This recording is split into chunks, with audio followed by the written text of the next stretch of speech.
Hermanos, creo que ya es hora de descontarle su sueldo al hermano Guillermo, no está predicando. Vamos abriendo nuestras Biblias al libro de Gálatas, por favor. Aunque usted no lo crea, sí estudié, repasé ahora en la tarde, solo por si acaso. Y todo el rato durante la música le estaba mirando y él estaba mirando su Biblia, estaba subrayando. Y yo dije, bueno, va a predicar, no va a ser problema. Entonces, último minuto. Pero yo siempre estoy listo. Insta a tiempo y fuera de tiempo es lo que dice la Biblia. Entonces, me prestaré uno de sus bosquejos. ¿Ya? Vamos a abrir nuestras Biblias al libro de Gálatas, capítulo 2. Libro de Gálatas, capítulo 2. Vamos a ver versículo 1 al 10 esta noche. Y solo recordar cuál es el llamado, no sé si me pueden bajar el volumen un poquitito, cuál es el llamado de Pablo en el libro de Gálatas. Es una defensa del Evangelio. Es una defensa del Evangelio. Y cada frase, cada versículo, cada capítulo que avanza, siento que Pablo es más y más duro, es más y más frontal acerca del Evangelio y es como si está buscando una pelea. La manera que Pablo habla en estos pasajes es casi una manera que él está buscando una pelea. ¿Por qué? Porque el Evangelio es de suma importancia. No existe nada más importante que el Evangelio. El Evangelio es muy claro. El Evangelio es que Cristo murió por nuestros pecados, resucitó al tercer día y creyendo en Él podemos ser salvos. ¿Amén? Bueno, a ver, ¿amén? Ese es el Evangelio. No existe más. No hay más allá de ese Evangelio.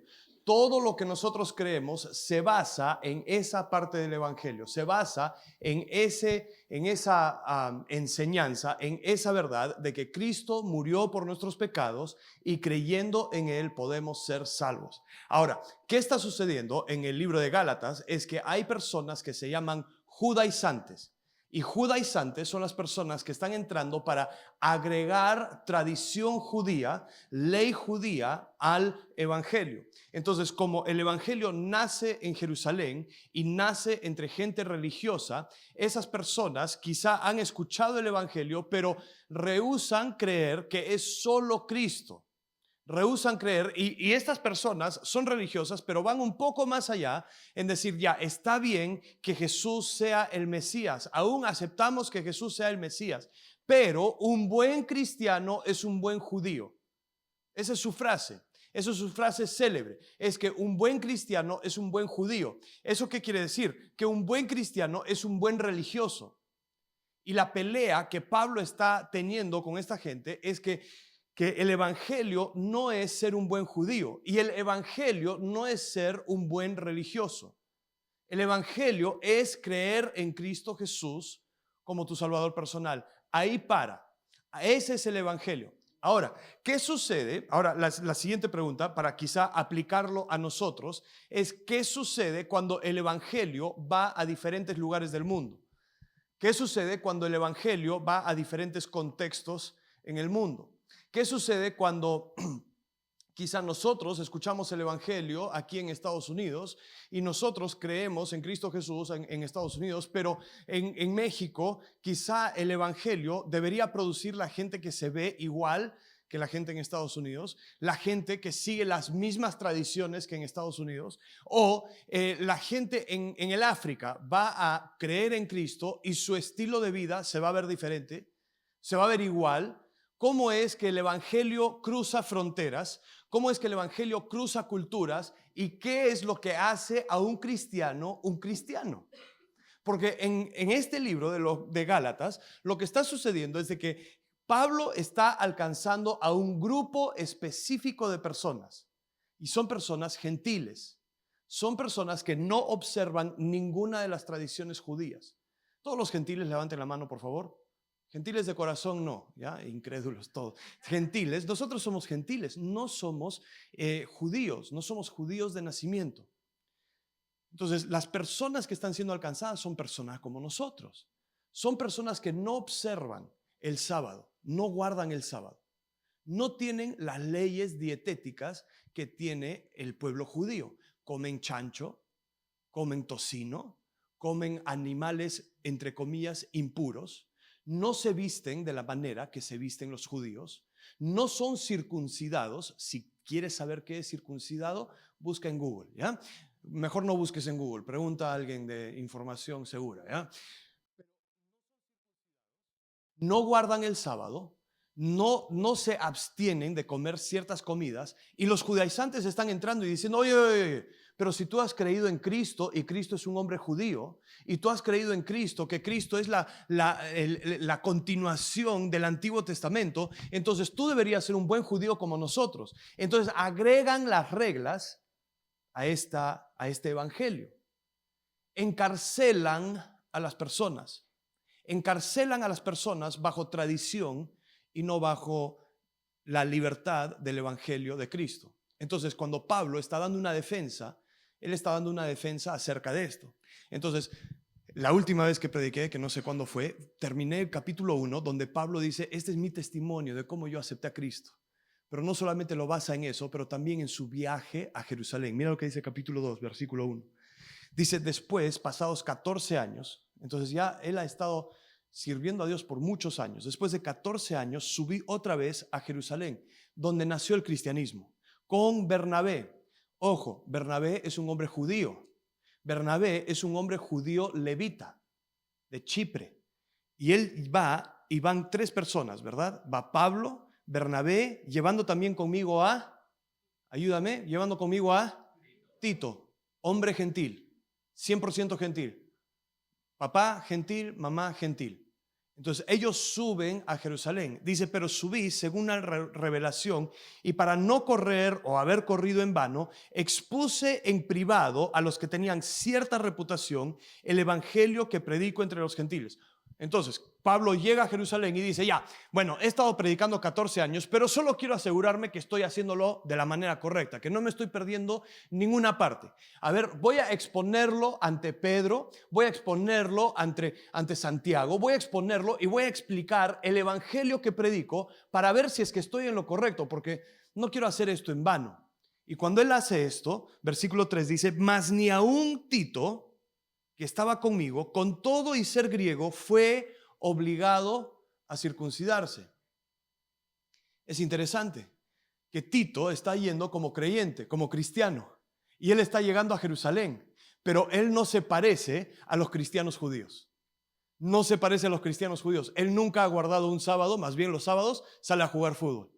Él nunca se ha abstenido de comer jamón, más bien le encanta el tocino, ¿verdad? Él nunca se ha abstenido de ninguna de estas cosas y nunca se ha circuncidado, nunca ha sido circuncidado, y él dice, bueno, estoy subiendo a Jerusalén, ¿seré 100% cristiano o no? ¿Seré del todo cristiano o no? Ahora la pregunta es, ¿qué hace a un cristiano un cristiano? ¿Qué hace a un cristiano un cristiano? Ya, terminó la prédica. De la invitación, hermana, venga usted. No, es creer solo en el Hijo de Dios. Es creer solo en el Hijo. Ahora, pregunta. ¿La manera que una persona se viste le hace cristiano, sí o no? ¿La comida que uno come le hace cristiano o no le hace cristiano? ¿Ser circuncidado le hace a alguien cristiano o no le hace cristiano? Observar ciertos días, guardar un sábado o guardar ciertos días, ¿le hace cristiano o no le hace cristiano? En Tito vemos un cuadro de una persona 100% justificada. Una persona 100% justificada. Dice versículo 4, dice, y esto a pesar de los falsos hermanos, introducidos a escondidas, que entraban ¿para qué? Para espiar nuestra... A ver, lee esa palabra, necesitas subrayarlo. Donde sea que va el evangelio, va la libertad. Ahí nadie quiere decir amén, ¿verdad? Donde sea que va el evangelio, va la libertad. Entonces, cuando llega el evangelio, no llega con una lista de restricciones. No llega el evangelio con una lista de prohibiciones. El evangelio no llega diciendo, bueno, está bien, entraste al cielo pero por un pelo. Ahora, si de verdad quieres entrar y tener una mansión, bueno, eso te va a costar. Eso no es lo que enseña la Biblia. Eso no es lo que enseña el Evangelio. Más bien, el Evangelio lleva libertad. Pero ¿qué hace la religión? ¿Qué hace la religiosidad? ¿Qué hace el judaísmo? ¿Qué hace el legalismo? Dice, para espiar nuestra libertad que tenemos, ¿y para qué? Reducirnos ¿a qué? En Cristo hay libertad, en religión hay esclavitud. Voy a repetir, en Cristo hay libertad, en religión hay esclavitud. Y por si acaso, la gente que espía la libertad que hay en Cristo buscan mantener control sobre las personas. Buscan mantener control sobre las personas. Entonces, en diferentes sectas o en diferentes denominaciones del cristianismo es diferente. Algunos quieren usar el diezmo para mantenerte prisionero. Y vi un video de esto ayer, que gente descaradamente, los predicadores de la prosperidad dicen que si tú no diezmas, entonces el extremo, no entras al cielo.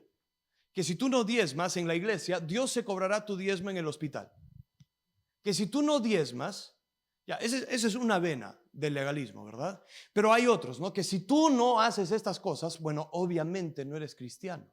Si tú no te vistes de esta manera, si tú no haces, no eres cristiano. Entonces, es como que tienes una cierta salvación, pero para de verdad quedar bien con Dios, tienes que agregar a eso. Pero Tito no tuvo que agregar nada. Mira lo que dice el versículo 5. ¿Y sabes cómo se lidia con el legalismo, por si acaso? ¿Sabes cómo se lidia con personas legalistas? No les des ni un centímetro. Vamos a ver lo que dice la Biblia, ¿ya? Porque todos están un poco enojados hoy día.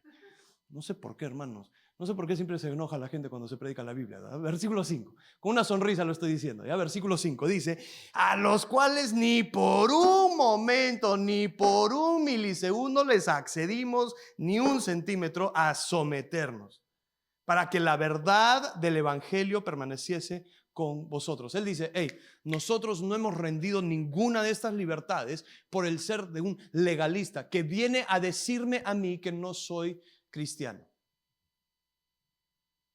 que no soy hijo de Dios. ¿Por qué?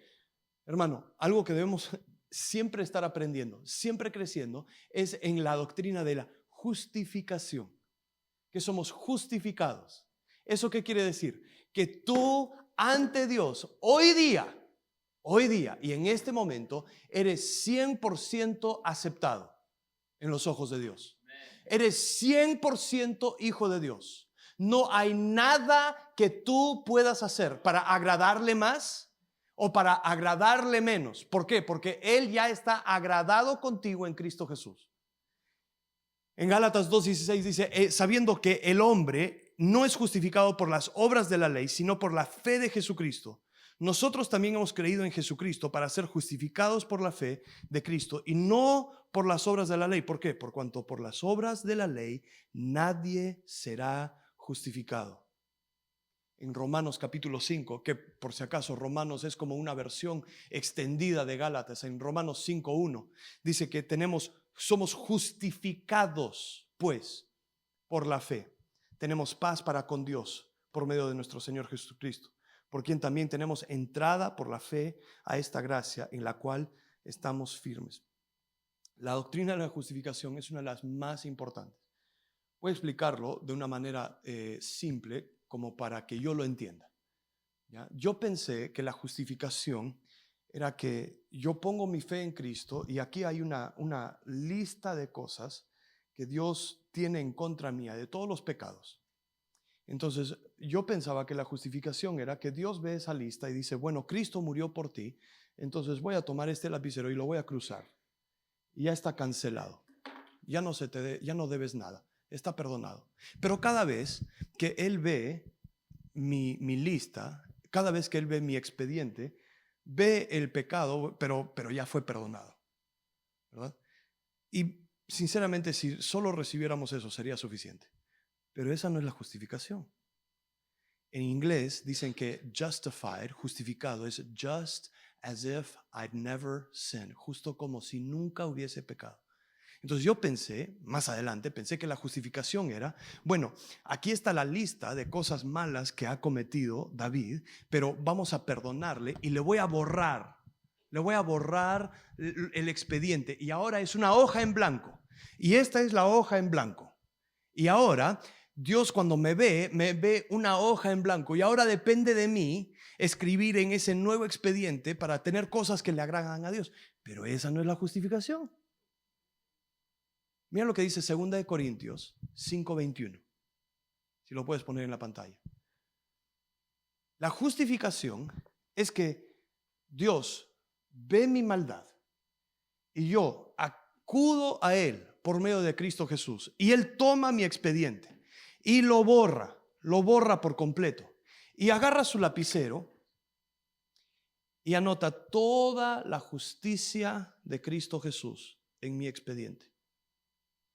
Todo atributo, toda bondad, todo bien que es de Dios, de Cristo Jesús, lo anota en mi expediente.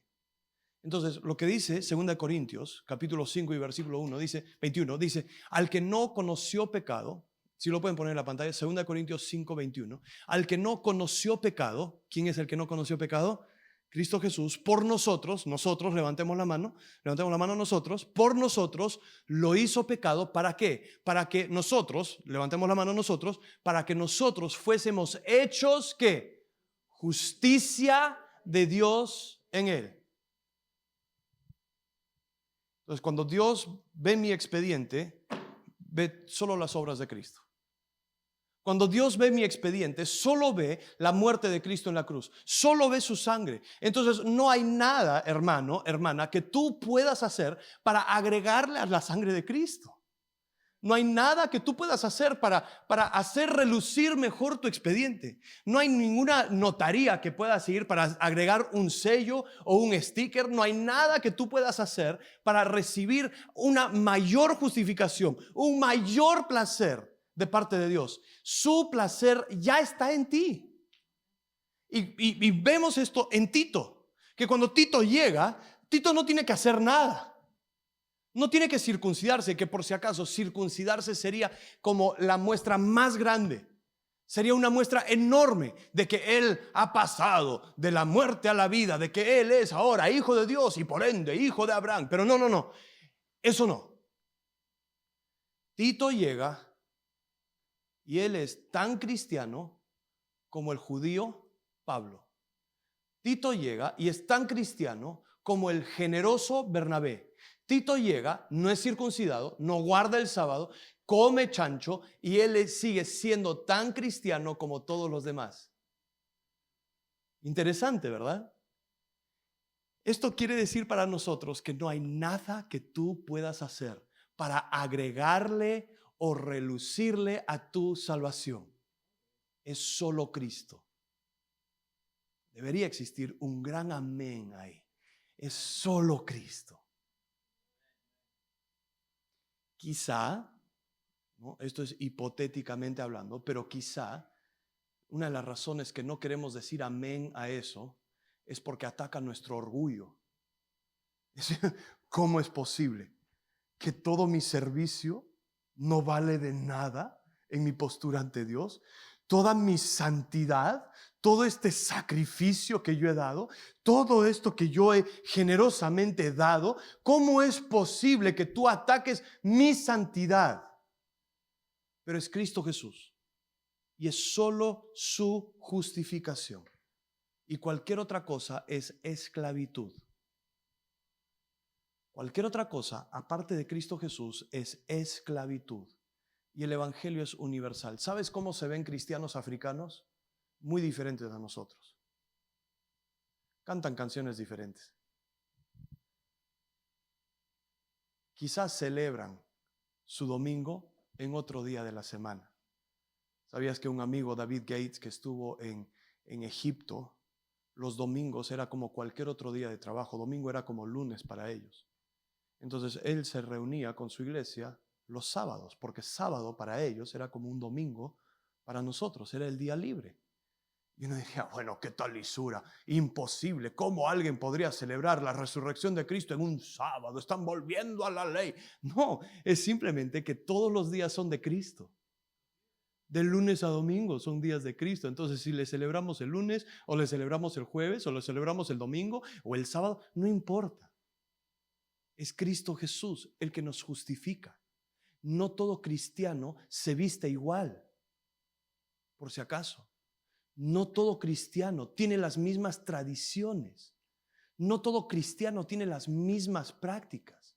A veces hay diferentes tradiciones y diferentes maneras que ellos buscan servir a Dios según la verdad de la palabra de Dios. Pero eso no es lo que les hace cristianos. Lo que les hace cristianos es que han creído en el nombre de Cristo Jesús.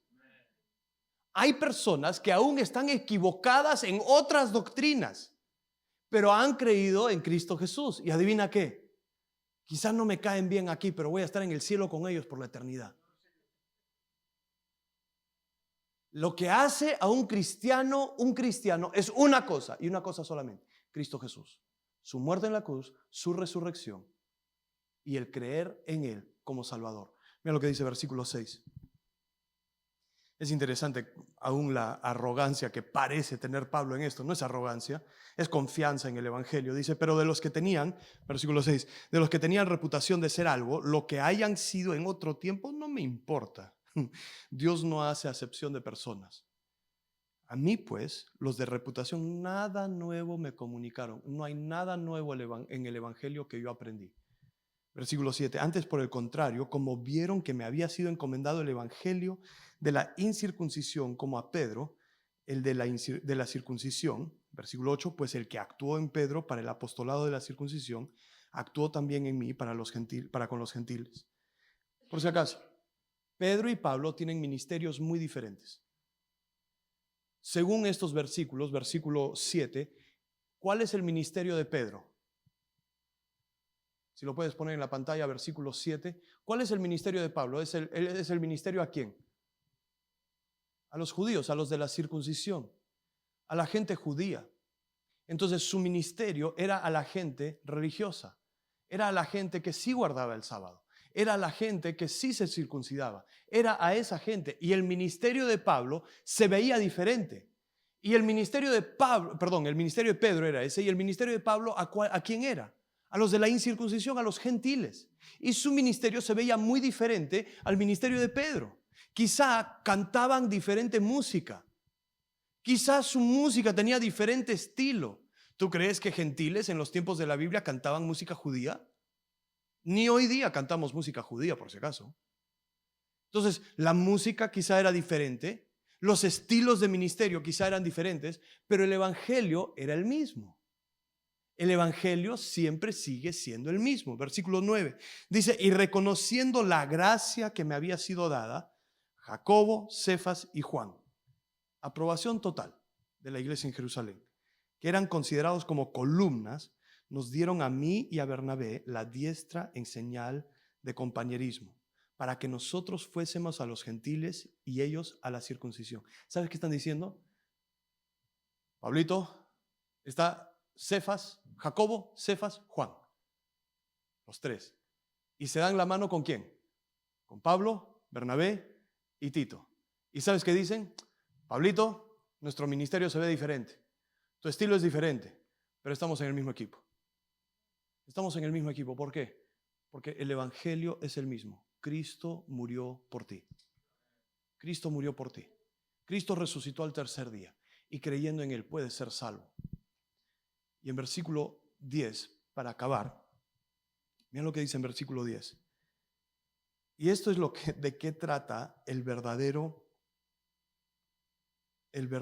evangelio y el verdadero ministerio. Por si acaso, parece que pastores se dedican solamente a predicarte todos los domingos, y si vienes los jueves en la noche y domingo en la noche, también domingo y jueves, es para decirte todas las cosas que no deberías hacer.